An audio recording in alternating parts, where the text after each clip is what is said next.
all right, you're going to have to put some effort into your life. And you need to be motivated to do that. And so what are the potential sources of motivation? Well, you could think about them in the big five manner. You know, if you're extroverted, you want friends. If you're agreeable, you want an intimate relationship. If you're disagreeable, you want to win competitions. If you're open, you want to engage in creative activity. If you're high in neuroticism, you want security. Okay, so those are all sources of potential motivation that you could draw on, that you could tailor to your own, you know, your own personality. But then there are dimensions that you want to consider your life across. And so we ask people about, well, you know, if you could have your life the way you wanted it in 3 to 5 years, if you were taking care of yourself properly, you know, what would you want from your friendships? What would you want from your intimate relationship? How would you like to structure your family? What do you want for your career? Well, how are you going to use your time outside of your job? And how are you going to regulate your mental and physical health, and maybe also your drug and alcohol use? Because that's a good place to auger down, you know, because alcoholism, for example, wipes out, you know, 5 to 10% of people. So you want to keep that under control. And then so maybe, you know, you develop a vision of what you would like your life to be, and that associates the goal. Well, once the goal is established, and then you break down the goal into microprocesses that you can implement, the microprocesses become rewarding in proportion, in relation to their causal association with the goal, and that tangles in your incentive reward system. You know, we talked about the dopaminergic incentive reward system, and that's the thing that keeps you moving forward. And the way it works is that it works better if it produces positive emotion when it can see you moving towards a valued goal. Okay, well, what's the implication of that? Better have a valued goal, because otherwise you can't get any positive motivation working out. And so the more valuable the goal, in principle, the more the microprocesses associated with that goal start to take on a positive charge. And so what that means is, well, you get up in the morning and you're excited about the day, you're ready to go. And so as far as I can tell, what you do is you specify your long-term ideal. Maybe you also specify a place you want to stay the hell away from, so that you're terrified to fail as well as excited about succeeding, because that's also useful. You specify your goal. You do that in some sense as a unique individual. You want to specify goals that make you say, oh, if that could happen as a consequence of my efforts, it would clearly be worthwhile. Because the question always is, why do something? Because doing nothing is easy. You just sit there and you don't do anything. That's real easy. The question is, why would you ever do anything?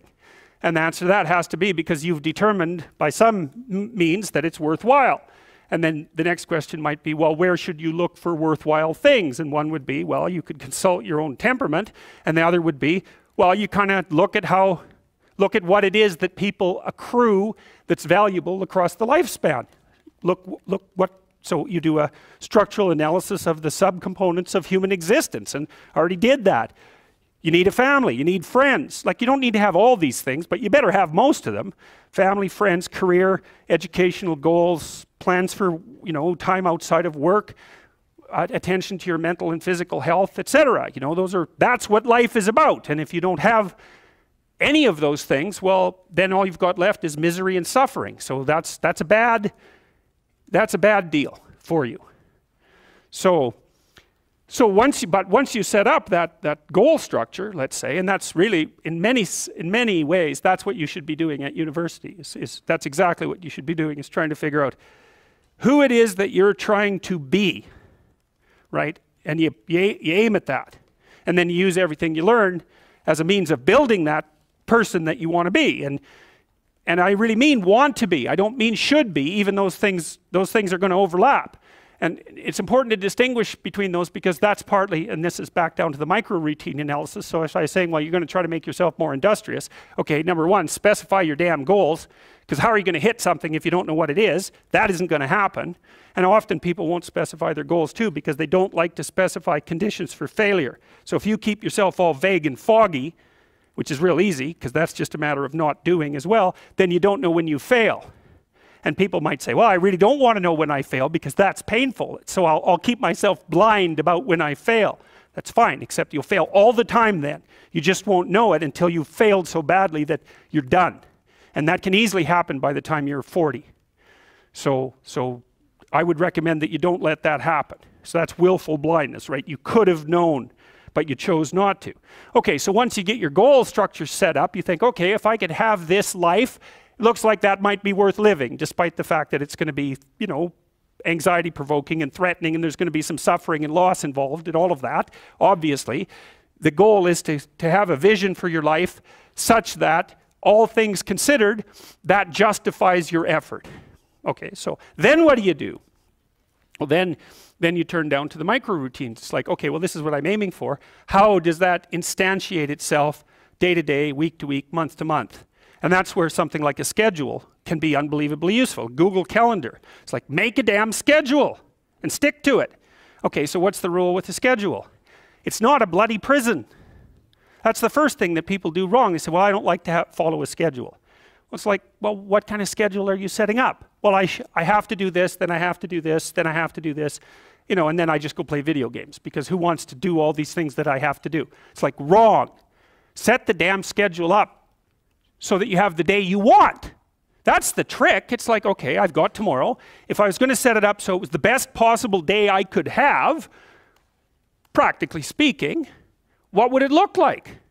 Well, then you schedule that, and obviously there's a bit of responsibility that's going to go along with that, because if you have any sense, one of the things that you're going to insist upon is that at the end of the day, you're not in worse shape than you were than at the beginning of the day, right? Because that's a stupid day. If you have a bunch of those in a row, you just dig, you know, you dig yourself a hole and then you bury yourself in it. It's like, sorry, that's just not a good strategy. It's a bad strategy. So maybe 20% of your day has to be responsibility and obligation, or maybe it's more than that, depending on how far behind you are. But even that, you can ask yourself, okay, well, I've got these responsibilities. I have to schedule the damn things in. What's the right ratio of responsibility to reward? And you can ask yourself that, just like you'd negotiate with someone who is working for you. It's like, okay, you got to work tomorrow. Okay, so I want you to work tomorrow. And you might say, okay, well, what are you going to do for me that makes it likely that I'll work for you? Well, you could ask yourself that, you know. So maybe you do an hour of responsibility and then you play a video game for 15 minutes. I don't know, whatever turns your crank, man. But, you know, you have to negotiate with yourself and not tyrannize yourself. Like you're negotiating with someone that you care for, that you would like to be productive and have a good life. And that's how you make the schedule. It's like, and then you look at the day and you think, well, if I had that day, that'd be good. Great. You know, and you're useless and horrible, so you'll probably only hit it with about 70% accuracy, but that beats the hell out of 0, right? And if you hit it even with 50% accuracy, another rule is, well, aim for 51% the next week, or 50.5% for God's sake, or because you're going to hit that position where things start to loop back positively and spiral you upward. And so that's one way that you can work on your conscientiousness, is plan a life you'd like to have. And you do that partly by referring to social norms. That's more or less rescuing your father from the belly of the whale. But the other way you do that is by having a little conversation with yourself about, as if you don't really know who you are, because you know what you're like. You won't do what you're told. You won't do what you tell yourself to do. You must have noticed that. It's like you're a bad employee and a worse boss, and both of those work, you know, for you. You don't know what you want to do, and then when you tell yourself what to do, you don't do it anyways. You should fire yourself and find someone else to be. But you know, my point is that you have to understand that you're not your own servant, so to speak. You're someone that you have to negotiate with, and you're someone that you want to present the opportunity of having a good life to. And that's hard for people because they don't like themselves very much. So, you know, they're always like cracking the whip and then procrastinating, and cracking the whip and then procrastinating. And it's like, God, it's so boring, and it's such a pathetic way of spending your time. And you know what that's like, because you probably waste like 6 hours a day. And I think we did an economic calculation about that a while back, right? Your time's probably worth $50 an hour, something like that. I mean, you're not getting paid that now, but you're young, and so this is investment time, and what you do now is going to multiply its effects in the future. So let's say it's $50 an hour, which is perfectly reasonable. So if you waste 6 hours a day, and you are, then you're wasting about $2,000 a week, or about $100,000 a year. So like, go ahead, but that's what it's costing you every hour. And you need to know what your damn time is worth. So let's say it's not $50, it's 30, whatever. Maybe it's 100, it's somewhere in that range. One of the things you should be asking yourself is, when you spend an hour, was that, well, what if I paid someone $50 to have had that hour? And if the answer is no, it's like, well, maybe you should do something else with your time.